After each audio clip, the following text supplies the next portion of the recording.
आज हम चर्चा करेंगे रूल 4 की। निधि रूल्स 2014 में टोटल 24 रूल्स है। उसमें रूल 1, 2 और 3 की हमने ऑलरेडी उस पर वीडियो बनाया हुआ है। अगर अभी तक आपने वो वीडियो नहीं देखा है तो अवश्य देखिए, क्योंकि निधि रूल्स को पूर्ण रूप से समझने के लिए आपको हर एक रूल का जो भी वीडियो बना है वो देखना आवश्यक है। इसी के साथ एक प्लेलिस्ट बनी हुई है, महत्वपूर्ण संकल्पना जो निधि रूल्स की रहती है, उसको भी अवश्य देखिए, तो आपको उसका पूर्ण दायरा समझ में आ जाएगा। अभी तक आप ये चैनल देख रहे हो और सब्सक्राइब नहीं किया है तो सब्सक्राइब अवश्य करें, उसका आपको अवश्य लाभ होगा। और मेरा एक ये आपको कहना है कि जब भी आप ये वीडियो देखते हो हर रूल के बारे में, तब आप पेपर पेन लेके बैठिए और उसके जो भी इंपॉर्टेंट पॉइंट्स है वो आप नोट डाउन करके रखें।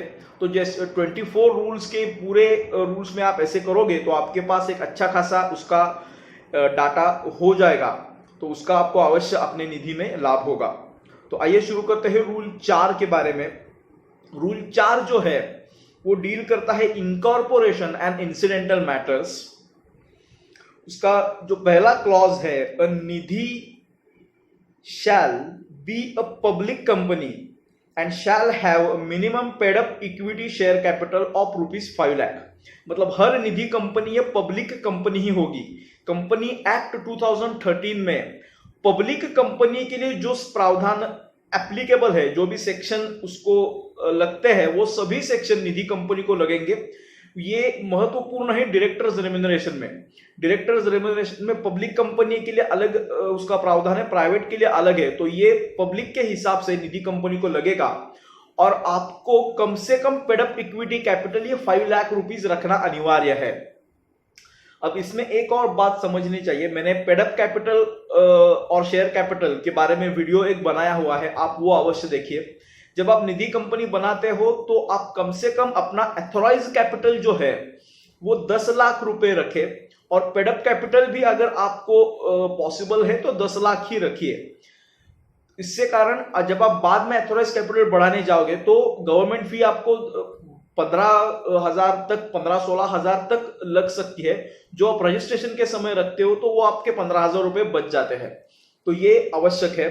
तो पहला क्लॉज ये कैपिटल के बारे में है, पब्लिक कंपनी मानी जाएगी और 5 लाख मिनिमम पेडअप कैपिटल रखना है। दूसरा जो है, on and after commencement of act no Nidhi shall issue preference shares. Nidhi company अपने पूरे लाइफ टाइम में कभी भी प्रेफरेंस शेयर्स इशू नहीं कर सकती। If preference shares had been issued by Nidhi before commencement of this act, such preference shares shall be redeemed in accordance with the terms of issue of such shares. ये act बनने से पहले, मतलब 2014 के पहले अगर किसी की निधि कंपनी बनी है और उन्होंने प्रेफरेंस शेयर्स इशू किए हुए हैं पहले वाली निधि कंपनीज ने, तो उनको ये रिडीम करने हैं, मतलब वापस ले लेने हैं। Except as provided under proviso of sub-rule 6, no Nidhi shall have any object in his memorandum of association other than object of cultivating habit of thrift and savings among its members, receiving deposit from and lending to its members only for their mutual benefit. Nidhi company की संकल्पना स्पष्ट है और वही आपके memorandum में reflect होनी चाहिए। निधि कंपनी सिर्फ अपने मेंबर से डिपॉजिट ले सकती है, सिर्फ अपने मेंबर को लोन दे सकती है। तो ये मेंबर के म्यूचुअल बेनिफिट यही निधि का मुख्य ऑब्जेक्ट है, और इसके अलावा आप अपने मेमोरेंडम ऑफ एसोसिएशन में कुछ नहीं रख सकते। ये मेन ऑब्जेक्ट रहेगा और इसके सहायता में जो भी ऑब्जेक्ट्स रहते हैं, जो भी काम रहते हैं, उनका उल्लेख होगा। तो इससे बाहर आप जाओगे तो ये रूल का वायोलेशन होगा और आपको अप्रूवल मिलने में भी तकलीफ हो सकती है। अगला जो प्रावधान है, every Nidhi company shall have last words Nidhi limited as a part of its name. आपके जब भी आप निधि कंपनी रजिस्टर करते हो, अपने जो प्रीफिक्स होता है उसके बाद निधि लिमिटेड ये आपको रखना ही पड़ेगा। निधि लिमिटेड ये शब्द आप नहीं यूज करोगे और आपकी निधि कंपनी बन जाएगी, ऐसे संभव नहीं है।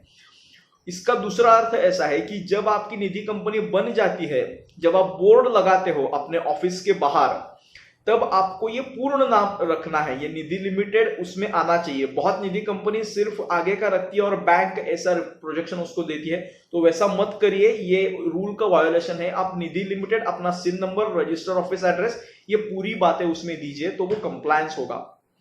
तो ये था रूल 4, कितने ही प्रावधान रूल 4 में है। इसके संदर्भ में आपको कोई भी डाउट हो तो अवश्य कमेंट में लिखिए, हम उसका जवाब देंगे।